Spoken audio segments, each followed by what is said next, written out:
On est là aujourd'hui, Stéphane, pour te poser des questions par rapport à la saison touristique. Est-ce que tu peux nous en dire plus par rapport à la saison 2014 entre mai et septembre? Alors, si on reprend du mois de mai, le mois de mai n'a pas été un si bon mois que ça. On a eu notamment le pont du 8 mai qui a été plutôt moyen. Donc une activité sur le mois de mai plutôt moyenne. Un très très bon mois de juin qui a été plébiscité à la fois sur l'intérieur, sur le littoral et sur les îles. Des professionnels qui ont été très contents, que ce soit la Pentecôte ou que ce soit l'Ascension. Un mois de juillet, plutôt le mois de juillet de transition. Comme le printemps avait été bon, les clientèles ont attendu la deuxième quinzaine de juillet pour venir. Donc le mois de juillet, vraiment un mois de transition comme on l'avait vu il y a 3-4 ans. Et puis un mois d'août qui est bon comme chaque année. Les clientèles ont réservé, donc les clientèles sont présentes. Et un mois de septembre, bon voilà, des conditions climatiques plutôt très très favorables à l'activité touristique. Donc la saison finit globalement sur un bon ton. Oui. Est-ce que tu peux me donner une note sur une échelle de 1 à 5 de cette saison 2014 par rapport aux 5 dernières années?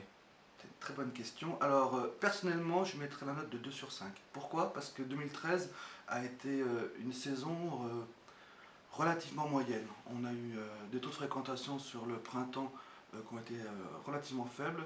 Un mois de juillet-août qui a été parmi les moins bons sur les 10 dernières années.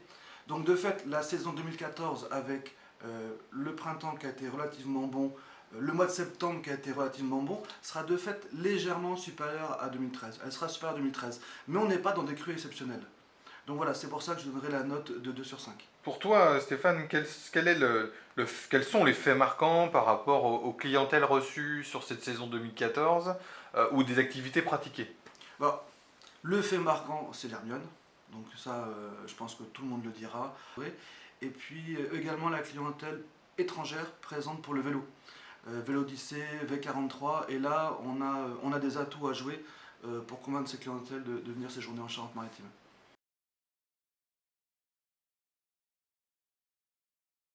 Sûr. Bonjour Julien, donc Nathalie Hervoué. Je travaille et je suis propriétaire du parc ornithologique et de l'embarcadère Les Oiseaux du Marais Poitevin qui se situe sur la commune de Saint-Hilaire-la-Palud en Deux-Sèvres. Alors, Anita et Jean-Louis Vacher. Nous sommes au gîte et camping de la Motobert sur la commune de Saint-Saturnin-du-Bois. On est à 12 km de Surgères et donc on a 4 gîtes avec une capacité de 40 couchages au total et un camping avec 6 emplacements. Bonjour, je m'appelle Madame Tapsal. Avec mon mari, on a les gîtes Le Colombier. C'est un ensemble de 5 gîtes où on peut héberger jusqu'à 32 à 35 personnes. Bonjour, Isabelle Pépin, bienvenue aux Deux Madeleines. Donc chambre d'hôte, on est situé à Saint-Saturnin-du-Bois. Alors Philippe Fortier, je représente l'embarcadère du Marais Poitevin, qui est tenu par mon fils. Et nous sommes à Maran. Alors, quelle est la spécificité ou les spécificités de ta structure? Alors la première spécificité, c'est d'être le parc ornithologique qui présente les oiseaux qu'on peut observer à l'état sauvage dans le Marais Poitevin. Donc c'est vraiment une spécificité puisque dans le Marais Poitevin, nous sommes les seuls à avoir un parc ornithologique. L'idée, c'est de faire un lieu de rencontre. Un lieu de rencontre pour tout le monde. On a aussi bien des personnes en situation de handicap, tout type de handicap, que des familles qui viennent ensemble, et à nous de faire en sorte que tout se passe bien. Et grâce au spectacle organisé par la compagnie Autour de Peter, tout le monde se rencontre autour d'une pizza et d'une festivité organisée tous les mardis soirs. Et toi? Alors nous sommes un gîte de groupe, donc on fait l'hébergement pour les cousinades, les mariages, puisqu'on a une grande salle pour pouvoir avoir les fêtes. Et donc à la base, c'est une maison de famille qu'on a rachetée à une grande tante de mon mari, avec des volumes assez importants au niveau des pièces. Donc on a misé, on va dire, plutôt la famille pour optimiser les volumes. Alors on propose de la location de bateaux à moteur sans permis, et c'est des locations qui vont de 1 heure à la journée. Comment tu définirais la saison 2014 en un mot? Exceptionnel. En un mot, on l'a trouvé un peu atypique parce qu'on a fait de belles rencontres. Je dirais plutôt excellent. Je je dirais plutôt gourmande, copieuse, parce qu'on a ouvert une table d'hôte cette année. Plutôt pas mal. Sur une échelle de 1 à 5, est-ce que tu peux donner une note à cette saison 2014 en la comparant aux 5 dernières années? Alors du 5, puisqu'en fait c'est depuis l'ouverture du parc, qui était en 2001, la plus grosse saison touristique, aussi bien en fréquentation qu'en chiffre d'affaires.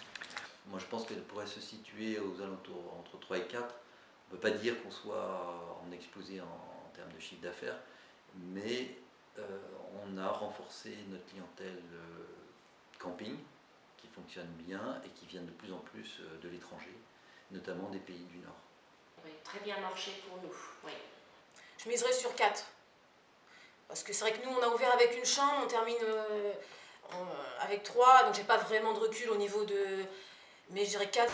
Je vais donner la note de 4 parce qu'en fait, on progresse régulièrement. Le fait marquant de ta saison?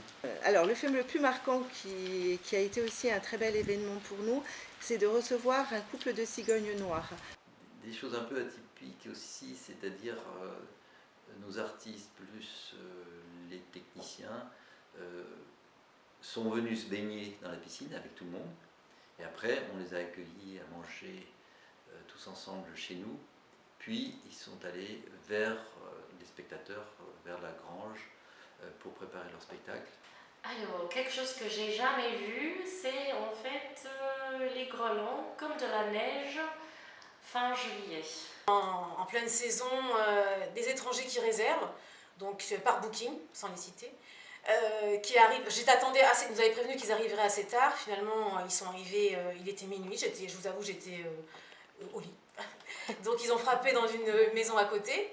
Et donc, ils s'installent, tout se passe bien. Et le lendemain matin, je vois le monsieur, un des messieurs, parce que c'était deux couples avec un enfant, en train de faire pas mal de photos dans le jardin. Et après, j'ai su que c'était un peintre espagnol assez connu, apparemment, Vladimir.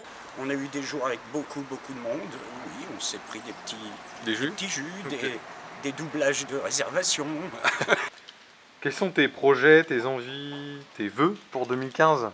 Alors 2015 va accueillir une grande nouveauté aussi au parc ornithologique. Nous ouvrons une restauration locavore qui correspond à une demande de nos clients et aussi à ce que nous avons envie de proposer aux gens qui viennent visiter le Marais Poitevin, leur faire découvrir notre cuisine, nos traditions culinaires à travers des produits frais et transformés sur place. Que la compagnie Autour-Twitter nous surprenne toujours autant. Ce que j'aimerais bien voir, c'est une extension de la saison touristique sur l'hiver. Une envie, un vœu, jamais trop de clients, mais bon, on verra. Et puis pour ça, c'est vrai que j'ai refait mon site donc avec Juliette en janvier. Et ce que je voudrais, c'est optimiser la visibilité au niveau internet pour cette année, être plus visible et capter une clientèle qui réserve plus en direct sur mon site et non par certains sites de réservation. Donc vraiment optimiser le numérique au maximum. Continuer l'activité, si on nous le permet. Donc il faut savoir que ce sont aussi des concessions qui sont délivrées par la commune. D'accord. Donc voilà. Jean-Louis, on te connaît, pas mal de gens te connaissent, connaissent un peu ton histoire. Est-ce que tu as un message à faire passer?